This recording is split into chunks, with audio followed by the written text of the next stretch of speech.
नमस्कार मित्रांनो, grey market trade या मराठी यूट्यूब चॅनलमध्ये सगळ्यांचं सहर्ष स्वागत आहे। तर मित्रांनो, आजच्या व्हिडिओच्या माध्यमातून आपण बनणार आहोत कशा पद्धतीने आपण स्विंग ट्रेडिंगसाठी वेगवेगळ्या स्टॉकमध्ये इन्व्हेस्टमेंट करू शकतो। त्याच्यासोबत आपण 4 स्विंग ट्रेडिंगसाठी जे स्टॉक डिस्कस करणार आहेत त्या स्टॉकमध्ये आपण कोणत्या लेवलवरून इन्व्हेस्टमेंट करू शकतो, कोणत्या लेवलपर्यंत आपल्याला मार्केटमध्ये तो स्टॉक होल्ड करायचा आहे किंवा कशा पद्धतीने आपण त्या लेवलवरती आपलं प्रॉफिट बुकिंग करू शकतो याची सविस्तर चर्चा आपण या व्हिडिओच्या माध्यमातून करणार आहोत। तर मित्रांनो, ज्यावेळेस तुम्ही मार्केटमध्ये काम करता तर मार्केटमध्ये काम करताना तुम्हाला एक गोष्ट लक्षात आली असेल की सध्या Nifty, bank Nifty lifetime high जवळ ट्रेड करत आहेत, पण जे काही मेजर स्टॉक आहेत किंवा जे काही मोठे स्टॉक आहेत, जे काही मार्केटमधले हेवीवेट स्टॉक आहेत ते हेवीवेट स्टॉक अजून मार्केटच्या लोअर साईडला ट्रेड करत आहेत, त्यांनी त्यांचे लाईफ टाइम हाय अजून तिथे तयार केलेले नाहीत। तर त्यामध्ये पहिला स्टॉक आहे तो HDFC बँकेचा स्टॉक। तर बँक निफ्टी हा हायर साईडला ट्रेड करतोय, निफ्टीने त्याचा नवीन लाईफ टाइम हाय तयार केला आहे, पण HDFC बँकेचा स्टॉक अजून जो काही त्याचा प्रिव्हियस लाईफ टाइम हाय आहे 1730 ते 1750 दरम्यान, तर त्या हायच्या खाली अजून ट्रेड करतोय। म्हणजे सध्या जर CMP जर बघितला तर HDFC बँक सध्या ट्रेड करतोय 1430 रुपयाला। तर HDFC बँकचा स्टॉक आपल्याला येणाऱ्या कालखंडामध्ये एक चांगला रिटर्न देऊ शकतो किंवा HDFC बँक स्लो आणि स्टेडीली काय करू शकतो, 1700 या लेवलकडे जाताना आपल्याला दिसू शकतो। त्यामुळे आपल्याला HDFC बँकमध्ये आपण स्टॉक SIPच्या माध्यमातून ट्रेडिंग करू शकतो किंवा स्टॉक SIPच्या माध्यमातून इन्व्हेस्टमेंट करू शकतो किंवा ॲव्हरेज अप किंवा ॲव्हरेज डाऊन ह्या प्रोसेसनुसार HDFC बँकमध्ये इन्व्हेस्टमेंट करू शकतो। जर HDFC बँकेचा स्टॉक जर तुम्ही वीकली टाइम फ्रेमवरती ऑब्झर्व केला तर HDFC बँकने ह्या स्टॉकमध्ये एक जो काही पॅटर्न तयार केला त्या पॅटर्ननुसार जर आता HDFC बँक 1450 ह्या लेवलच्या वरती जर सस्टेन झाला तर HDFC बँकने जर 1450 ही लेवल जर हायर साईडला ब्रेकआउट दिला तर HDFC बँकमध्ये आपल्याला एक जबरदस्त रॅली बघायला मिळेल। त्यावेळी HDFC बँक हा पहिला 1520 या लेवलकडे जाताना दिसेल। दुसरी लेवल HDFC बँकसाठी जी काय महत्त्वाची आहे ती 1560 रुपये।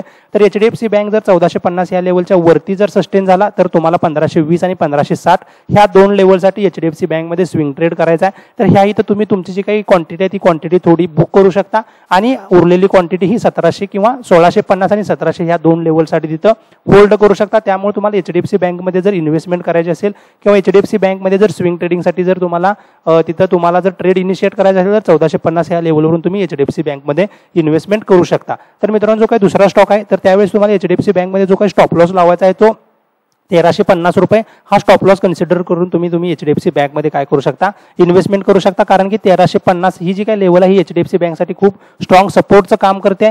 1350च्या खालचा जर तुम्ही स्टॉप लॉस कन्सिडर केला तर HDFC बँकमध्ये तुम्ही चांगल्या मूव्हसाठी तिथं रेडी होऊ शकता। तर दुसरा जो काही आपला स्टॉक आहे तो स्टॉक आहे टाटा स्टीलचा। तर टाटा स्टीलचा स्टॉक जसा स्प्लिट झाला तसा टाटा स्टीलचा स्टॉक हा 100 रुपयाच्या खाली ट्रेड करत होता। त्यानंतर टाटा स्टीलनं काय केलं, स्लो आणि स्टेडीली पॉझिटिव्ह प्राइस ऍक्शन तयार केलं आणि सध्या टाटा स्टीलचा स्टॉक हा फर्स्ट टाइम 150 ह्या लेवलच्या वरती ट्रेड करतोय।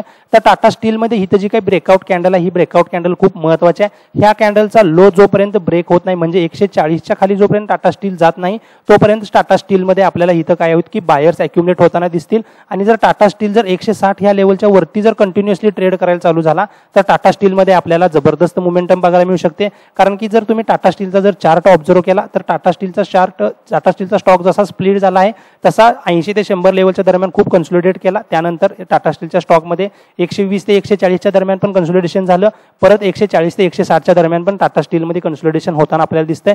जर हा स्टॉक जर 160च्या वरती जर सक्सेसफुली क्लोज झाला तर टाटा स्टीलमध्ये आपल्याला पहिलं टार्गेट बघायला मिळणार आहे 180 आणि दुसरं टार्गेट बघायला मिळणार ते 200 रुपये। म्हणजे इथून पुढे तुम्ही 40%च्या जे काही तुमचा ROI आहे त्या 40% ROI साठी तुम्ही तिथं काय करू शकता, ह्या स्टॉकमध्ये इन्व्हेस्टमेंट करू शकता।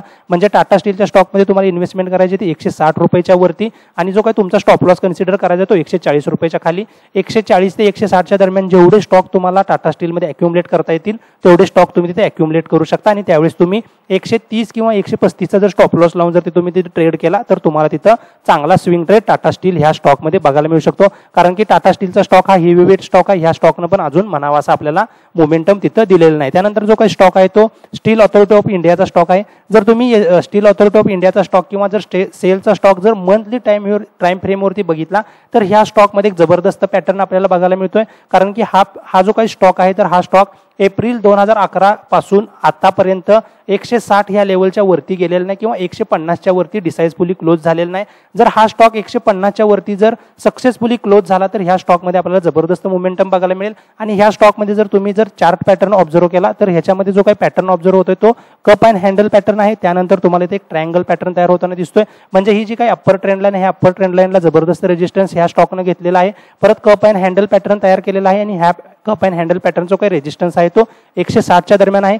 जर हा स्टॉक 150 ते 160च्या दरम्यान जबरदस्त कन्सोलिडेट केला आणि त्यानंतर जर 160च्या वरती जर क्लोज झाला तर ह्या स्टॉकमध्ये आपल्याला जे काही टार्गेट बघायला मिळणार आहे ते पहिलं टार्गेट आपल्याला बघायला मिळेल 200 रुपये, दुसरं टार्गेट 250 रुपये आणि तिसरं टार्गेट हे 300 रुपये. ह्या 3 टार्गेटसाठी हा स्टॉक तिथं तुम्हाला काय करू शकतो, टार्गेट देऊ शकतो. कारण की जवळजवळ 12-13 वर्षाच्या कन्सोलिडेशन पिरियड नंतर हा स्टॉक तुम्हाला ब्रेकआउट द्यायच्या तयारीत आहे. त्यामुळे जर सेलच्या स्टॉकमध्ये जर तुम्ही 150 ते 160च्या दरम्यान जर स्टॉक SIPच्या माध्यमातून इन्व्हेस्टमेंट केला किंवा जर तुम्ही प्रॉपर जर स्टॉक तिथे अक्युमुलेट केले तर तुम्हाला ह्या स्टॉकमध्ये एक जबरदस्त मोमेंटम बघायला मिळू शकतो. त्यानंतरचा जो काही स्टॉक आहे तो क्रॉम्प्टनचा स्टॉक आहे. तर क्रॉम्प्टनच्या स्टॉकमध्ये जर तुम्ही बघितला, जर वीकली टाइम फ्रेमवरती जर हा स्टॉक जर तुम्ही बघितला तर हा स्टॉक पण एक ब्रेकआउट द्यायच्या तयारीत आपल्याला दिसत आहे. तर ह्या स्टॉकसाठी जी काही महत्त्वाची लेवल आहे ती 320 रुपये. जर हा स्टॉक जर 320 रुपयाच्या वरती जर सक्सेसफुली क्लोज झाला तर ह्याच्यामध्ये आपल्याला पहिलं टार्गेट बघायला मिळेल ते 344 रुपये, दुसरं टार्गेट बघायला मिळेल ते 380 रुपये. कारण की हा स्टॉक काय करायला आहे, जे काही बुलिश मोमेंटम आहे किंवा जे काही बुलिश प्राइस ॲक्शन आहे ते प्राइस ॲक्शन इथं कन्सिडर फॉलो करतोय. म्हणजे ह्या लो पासून सेकंड लो जो आहे तो हायर साईडला बनवला आहे, त्यानंतरचा जो काय तो लो सेम एक्झॅक्ट त्या साईडला बनवला आहे. म्हणजे जर हा स्टॉक परत 320 ते 330 ह्या लेवलच्या वरती जर क्लोज झाला तर तुम्हाला हा स्टॉक 380 आणि ह्या 400 लेवलकडे जाताना दिसू शकतो. त्यामुळे तुम्हाला क्रॉम्प्टनच्या स्टॉकमध्ये पण 320 ते 340च्या दरम्यान तुमचे स्टॉक अक्युमुलेट करायचे आहेत. त्यावेळी जो काय तुमचा स्टॉप लॉस असणार तो स्टॉप लॉस तुम्ही इथं कन्सिडर करू शकता. तो 280 किंवा 300 रुपये जी काय राऊंड फिगर लेवल आहे ह्या राऊंड फिगर लेवलमध्ये तुम्ही तुमचा स्टॉप लॉस तिथं काय करू शकता, तिथं कन्सिडर करून त्या स्टॉकमध्ये एंट्री करू शकता. आता त्यानंतर जो काही स्टॉक आहे तो युनिकेम लॅबोरेटरीज. तर ह्या जर स्टॉकला जर तुम्ही ऑब्झर्व केला तर वीकली टाइम फ्रेमवरती येणं चांगला ब्रेकआउट दिलेला आहे. कन्सोलिडेशन नंतर एक जबरदस्त ब्रेकआउट दिला आणि ब्रेकआउट नंतर काय केलेलं आहे, मार्केटमध्ये थोडंफार करेक्शन आलेलं आहे. म्हणजे पहिला पुलबॅक आला, पहिल्या पुलबॅक नंतर मार्केटमध्ये प्रॉफिट बुकिंग आलं थोडंसं. आणि जर आता हा स्टॉक जर 550 या लेवलच्या वरती जर ट्रेड करायला चालू झाला, युनिकेम लॅबोरेटरी जर स्टॉक 550च्या वरती जर ट्रेड करायला चालू झाला तर ह्या स्टॉकमध्ये आपल्याला 600 आणि 650 ह्या 2 लेवलसाठी ह्या स्टॉकमध्ये तुम्ही एंट्री करू शकता. त्यावेळी तुमचा जो काही स्टॉप लॉस असणार तो स्टॉप लॉस तुम्ही 460 किंवा 470 ह्या लेवलच्या दरम्यान ठेवू शकता.